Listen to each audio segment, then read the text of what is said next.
CMC হসপিটালের পুরাতন patient যারা তাদের নিজস্ব অ্যাকাউন্টে লগ ইন করতে পারছে না, অর্থাৎ সিএমসি পেশেন্ট পোর্টালে লগ ইন করতে পারছে না, তাদের জন্য পেশেন্ট পোর্টালে কীভাবে ইউজার আইডি পাসওয়ার্ড দিয়ে লগ ইন করবেন সেটা দেখাবো। আপনি পাসওয়ার্ড না জানলেও লগ ইন করতে পারবেন। প্রথমে আপনার যে পেশেন্ট আইডিটা রয়েছে, পেশেন্ট আইডি আর হচ্ছে ডেট অফ বার্থ ইয়ার, এই দুইটা জানা থাকা লাগবে, সেটা হলে আপনি পারবেন। সেখান থেকে নিউ ফরগট পাসওয়ার্ডে ক্লিক করার পর আপনাকে পাসপোর্টে যেই বার্থ ইয়ারটা রয়েছে সুতরাং সেটা ইউজ করবেন। যেমন এখানে 1984 সে সালটা আমি ইউজ করলাম। অবশ্যই এর আগে পেশেন্ট আইডিতে আপনার পেশেন্ট আইডিটা দিয়ে নিতে হবে।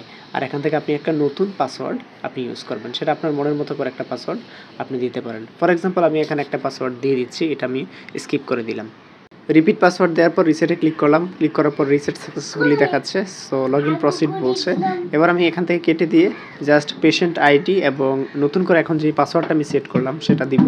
পাসওয়ার্ডটা দিয়ে জাস্ট লগ ইনে ক্লিক করব। ক্লিক করার পর একটু অপেক্ষা করতে হবে। ওকে, সাকসেসফুলি লগ ইন হয়ে গেছে।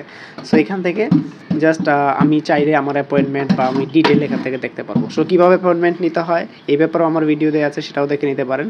এছাড়াও অ্যাপয়েন্টমেন্ট চেঞ্জ করার ব্যাপারেও ভিডিও বিস্তারিত আছে, দেখে নিতে পারেন। সো আজ এই পর্যন্তই, আল্লাহ হাফেজ।